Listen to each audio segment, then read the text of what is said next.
Assalamualaikum warahmatullahi wabarakatuh.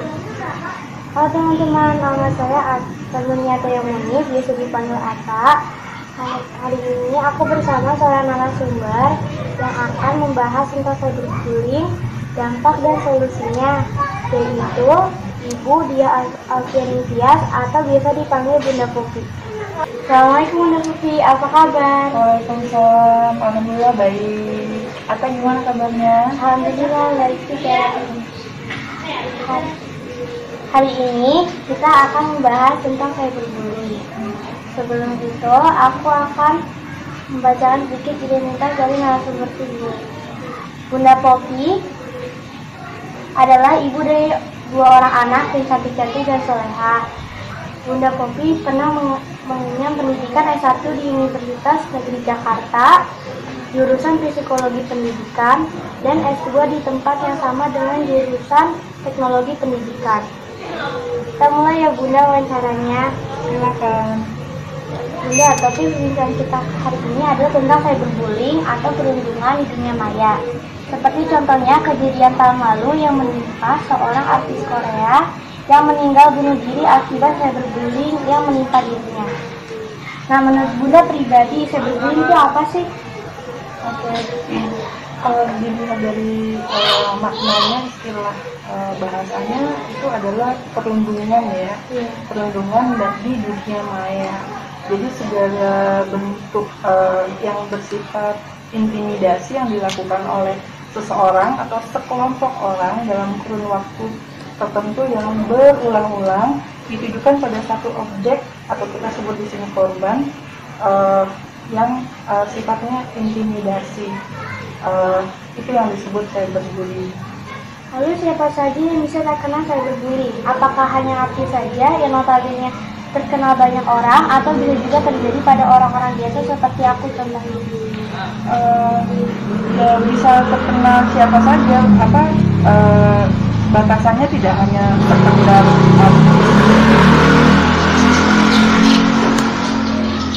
cyberbullying ini bisa terkena oleh siapa saja, tidak hanya artis yang terkenal.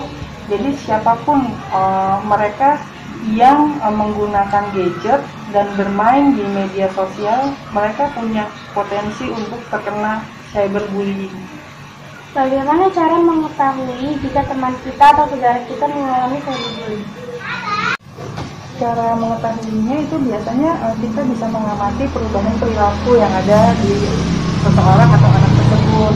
Yang tadinya antusias dia bermain gadget, dia akan membatasi diri. Kelihatan ketika ada pesan-pesan instan seperti WA, notifikasi dan sebagainya, dia akan kelihatan lebih gelisah atau panik gitu kan, karena biasanya kan isi dari pesan-pesan itu yang membuat dia nggak nyaman, yang sifatnya intimidasi. Kemudian akan biasanya juga kalau secara psikologi sudah terdampak, dia menjadi lebih murung, prestasi sekolahnya juga menurun, dan sampai di tahap tertentu dia akan mengisolasi diri. Nah itu ciri-cirinya yang bisa kita lihat. Jika kita mengalami cyberbullying, kapan kita harus speak up? Kapan kita harus speak up? Ketika kita merasa sudah tidak nyaman dan kita sudah merasa bahwa ini sudah sangat mengganggu kita. Itu harus kita komunikasikan dengan orang-orang yang terdekat yang ada di sekitar kita, yang bisa membantu kita keluar dari situasi itu, seperti orang tua atau guru. Kalau misalnya si pelaku itu masih dalam satu komunitas, misalnya sekolah atau teman sekolah kita bisa komunikasikan dengan guru atau konseling yang ada di sekolah. Atau kalau misalnya permasalahannya perlu ditindaklanjut lebih serius, bisa sampai di tingkat kepala sekolah.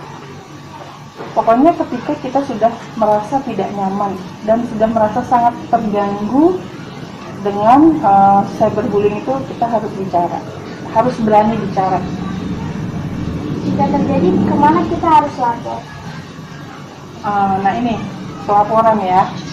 Stepnya, langkah-langkahnya kita bisa komunikasikan dengan orang tua kita.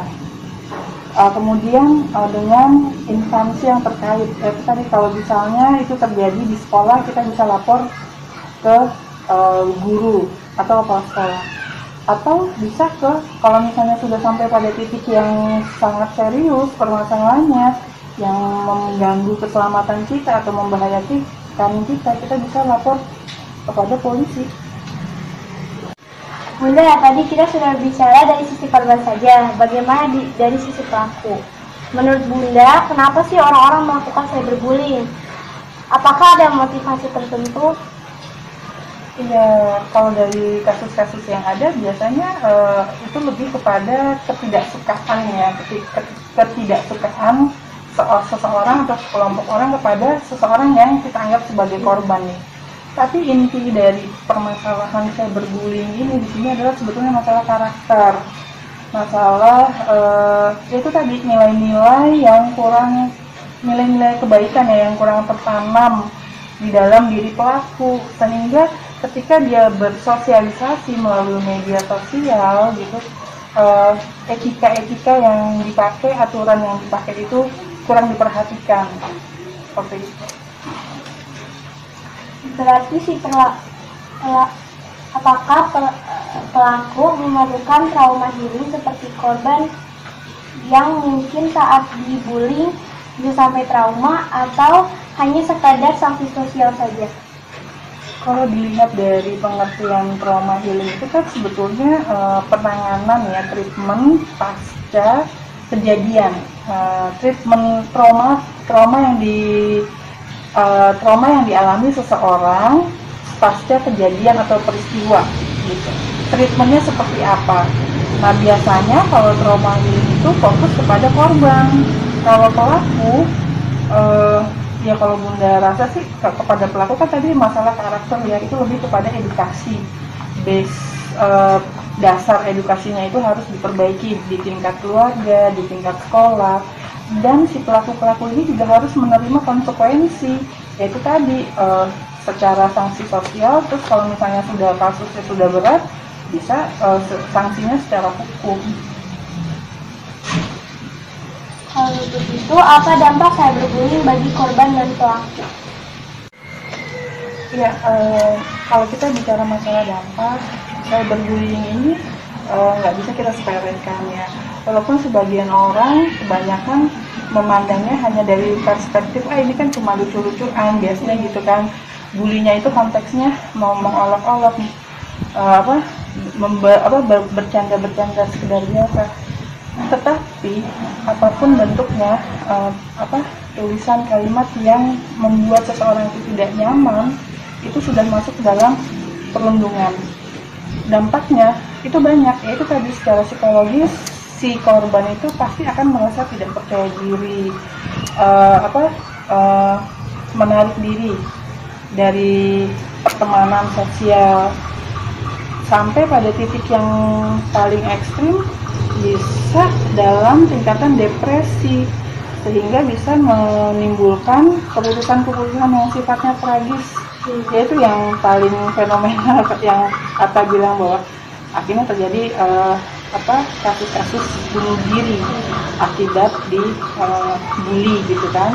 Nah, itu udah pada tingkat yang paling ekstrim, itu dampaknya. Jadi memang sekecil apapun itu harus diselesaikan. Slogannya jargonnya adalah no toleransi, tidak ada toleransi terhadap bullying. Itu satu prinsip yang harus kita pegang. Kemudian dampaknya kepada si pelaku, yaitu tadi lagi ya sudah Bunda jelaskan bahwa perlu ada edukasi gimana kita bisa bermedsos dengan bijak, yaitu etikanya harus dimainkan di situ, nilai-nilai karakternya juga harus dimunculkan di situ. Dan ini peranan pendidikan keluarga dan pendidikan sekolah. Kamu udah rasa? Lalu bagaimana peran orang tua jika anaknya menjadi korban atau pelaku? Peran orang tua itu sangat penting ya, terutama dalam proses pendampingan terhadap anak. Kalau sudah dalam situasi yang terganggu secara psikologi, betul-betul harus didampingi. Anak harus diberikan penguatan gitu kan, penguatan, dan harus diselesaikan masalahnya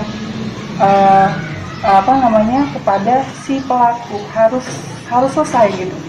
harus ada orang tua harus bisa menjembatani situasi tersebut supaya si anak ini bisa keluar dari situasi ketidaknyamanan dia akibat dibully. Itu orang tua harus mendampingi, bahkan sampai istilahnya sampai di titik yang serius, pendampingan terus sampai kalaupun harus terjadi proses hukum di dalamnya. Dan yang terakhir, bagaimana cara menghindari atau mengurangi resiko cyberbullying? Cyberbullying ya itu sebetulnya harus paralel ya kedua belah pihak. Apa maksudnya antara si korban dengan si pelaku. Artinya ya itu tadi kita harus sama-sama punya persepsi yang benar tentang bagaimana bermedsos secara bijak. Itu lagi-lagi harus ditekankan, etika harus dimainkan, aturan harus juga dijalankan supaya tidak ada yang menjadi korban dan supaya juga tidak ada yang menjadi pelaku gitu. Seperti itu. Alhamdulillah kita sudah selesai melakukan diskusi ini. Yang intinya dalam bermedia sosial jangan sampai kita menjadi korban apalagi menjadi pelaku cyberbullying. Sopan santun dan etika dalam bermedia sosial harus kita lakukan. Terima kasih Bunda Popi untuk pencerahannya. Insya Allah bisa bermanfaat untuk aku dan teman-teman yang menonton tayangan ini. Sekian dari aku. Wassalamualaikum warahmatullahi wabarakatuh. Waalaikumsalam.